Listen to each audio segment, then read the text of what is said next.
yang masih aktif dengan memperhatikan jenjang kepangkatan dan karir. Jadi tidak mesti bintang 3, bisa saja bintang 2 dicalonkan, baru nanti diangkat menjadi bintang 3, baru dijadikan Kapolri. Betul, betul Pak. Sekarang saya mau ke Pak Bibit. Silakan Pak. Pertanyaannya, ya penilaian terhadap situasi yang terjadi sekarang ini. Mungkin Pak Bibit tahu di mana salahnya. Kayak apa ini ujungnya? Baik Pak Karni, terima kasih. Assalamualaikum warahmatullahi wabarakatuh. Selamat malam, salam sejahtera untuk kita sekalian. Bapak-bapak dan ibu-ibu sekalian, menyikapi situasi seperti sekarang ini mestinya nggak perlu terjadi. Kalau koordinasi di antara pimpinan Polri dan pimpinan KPK itu baik. Dan kata-kata koordinasi ini memang mudah diucapkan. Ini zaman Pak Taufik itu udah ada itu MOU antara ya polisi, jaksa sama KPK. Lupa lagi gitu kan. Udah ada, kita lanjutkan. Waktu Pak Taufik itu kita lanjutkan di jilid 2. Rupanya juga susah ngubungin mereka berdua itu. Susah sekali karena waktunya mungkin nggak ada. Nah, kita kalau di KPK kan berlima, walaupun akhirnya jadi berempat karena Pak Antasari dipersoalkan gitu kan. Ada kasus hukum. Gitu kan? Akhirnya setelah berempat tinggal berdua karena Bibit sama Chandra dijadikan cicak, padahal saya buaya juga. Mantan buaya. Wow, adik-adik saya ngelihat saya tuh jadi kecil gitu kan, kira-kira adik-adik saya melihat saya jadi kecil. Ya nggak apa-apa, silahkan aja. Dan ya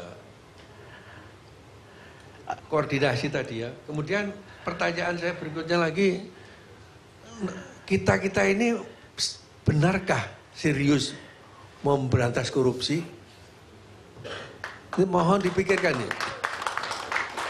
Kita menghargai polisi, menghargai KPK. Sudah ditetapkan sebagai penegak hukum, apapun alasannya, ya sebagai tersangka, apapun alasannya. Mestinya teman-teman kita di DPR juga lihat dong, panggil dong KPK, kenapa kamu tetapkan sebagai tersangka dia? Apa masalahnya? Sebagai bahan pertimbangan untuk meneruskan apa tidak, gitu. Tapi kalau pura-pura nggak denger aja, rasanya nggak serius gitu loh Pak. Rasanya nggak serius. Teman-teman di DPR sepertinya nggak denger apa-apa. Ya tapi kan nggak mungkin juga di stop kalau udah ditetapkan jadi tersangka Pak. Artinya proses. Bukan begitu, artinya dipanggil dulu KPK kayak apa sih? Kan berwenang DPR manggil KPK boleh nggak? Ya boleh. Boleh dong, maksudnya tanya gitu. Nah, kenapa sih KPK kok kamu mengusulkan dia, gitu kan? Apa? Bukan mengusulkan dia. Kok kamu mentersangkakan dia, gitu kan? Alasannya apa? Bisa ditanya. Kalau nggak boleh terbuka, karena dalam proses penyidikan, hasil penyidikan, proses penyidikan nggak boleh dibuka di muka forum, di muka umum. Sekarang ini ada kecenderungan media ini pengen apa sih hasilnya terus naik terus. Dan wartawan itu mau hebat. Jadi kalau kita sudah bicara pencegahan korupsi di satu tempat, apa yang terjadi? Setelah kita melangkah mau keluar, Pak, yang mau ditangkap siapa lagi Pak? Kenapa kamu nggak tulis yang pencegahan tadi?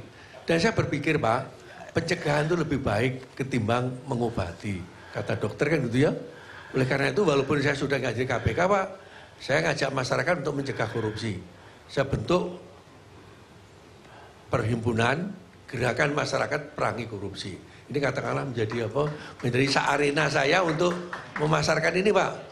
Ini lambangnya. Maksud saya kita tutup lahan korupsi itu. Ya, kita tutup niat korupsi. Kita ajarin masyarakat untuk tahu korupsi itu apa, bagaimana kita menghindari korupsi, dan bagaimana kita menutup peluang terjadi korupsi. Nggak mungkin korupsi diserahkan pada aparat penegak hukum dan KPK saja. Aparat penegak hukum lainnya kan, dan KPK aja nggak cukup. Masyarakat harus bergerak untuk sama-sama kita perangi korupsi. Nah, sehingga dengan demikian saya sarankan, mohon sesuai dengan arahan dari Pak Presiden, ya, arahan Pak Presiden, tolong hukum ini ditegakkan sesuai dengan yang betul-betul penegakan hukum dilaksanakan sesuai dengan aturan-aturan yang berlaku di dalam penegakan hukum. Saya pikir itulah yang harus kita kerjakan. Kenapa? Selama ini mungkin banyak kebijaksanaan Pak yang dikerjakan. Ada kasus ini dikompromikan, ada kasus ini dikompromikan. Sehingga maklar kasus juga nggak kunjung habis. Ada aja. Akhirnya KPK kan masih bisa nangkep juga. Gitu kan Pak ya. Nah silahkan. Nah sekarang ini tolong kasus yang ada, polisi menangani dengan cepat, KPK menangani dengan cepat. Kita nggak usah berdebat masalah hukumnya bagaimana, masalah prosedurnya bagaimana. Saya kira kita masing-masing tetap berpegang kepada KUHAP Pak. Sehingga dengan demikian ke depan koordinasi diperkuat, masing-masing introspeksi, masukan-masukan dari masyarakat sudah banyak, mari kita perbaiki penegakan hukum di Republik ini. Negara yang kuat apabila penegakan hukumnya kuat. Penegakan hukum kuat apabila aparat penegak hukumnya baik. Nah, kemudian aparat penegak hukum menurut Pak Sajipto Raharjo itu yang paling dominan itu adalah kepolisian, Pak.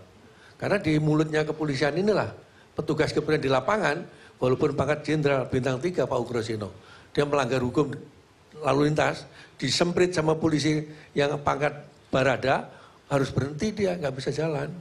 Aku bintang 3 nggak bisa, berhenti kau, berhenti. Itu Pak, nah, itu harus diperbaiki. Dan saya memang selama di polisi juga saya mungkin bersikap melawan arus Pak. Sejak pangkat kapten sudah bersikap melawan arus. Nggak apa-apa, kita perbaiki. Dan kepolisian adalah alma mater saya, sehingga saya berkewajiban dimanapun aku harus tetap membela kepolisian, tentunya membela yang benar. Bukan kita menjustifikasi koruptor. Terima kasih Pak.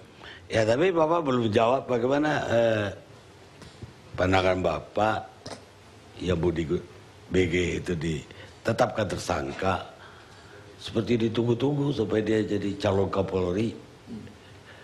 Dan bagaimana pula tanggapan Bapak terhadap penangkapan BW?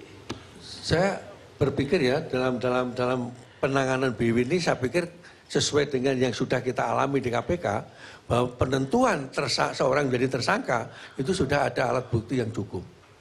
Nah kalau belum cukup ya ternyata terbuka nanti belum cukup, ya silakan kita perbaiki ke depan, gitu Pak ya. Itu BW. Untuk BG. Untuk BG ya, untuk BW ya, mungkin etika Pak di situ Pak, etika. Mestinya saya dulu pernah jadi tersangka juga Pak oleh adik-adik saya di Polri.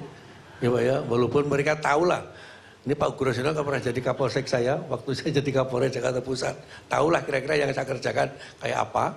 Nah, sehingga karena saya penegak hukum Pak, saya penegak hukum dan saya harus patuh pada hukum. Kalau polisi punya kewenangan memanggil saya, polisi punya kewenangan menangkap saya, polisi punya kewenangan menahan saya ikutin Pak. Silahkan. Itu loh Pak, sehingga tolong masing-masing introspeksi kita perbaiki kesalahan kita selama ini. Terima kasih. Baik, tapi ya saya harus jawab tadi.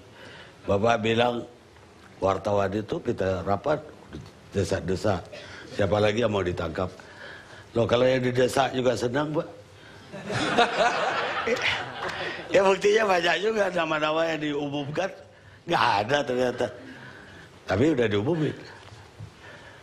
Bukan dalam situasi resmi, sehingga ya hilang lagi begitu saja. Jadi dua-duanya itu Pak bertepuk sebelah tangan. Makanya orang bijak itu membuat putusannya sendiri. Orang bodoh mengikuti opini publik. Greenland Rice, penulis Amerika. Sekarang Egy Sujana.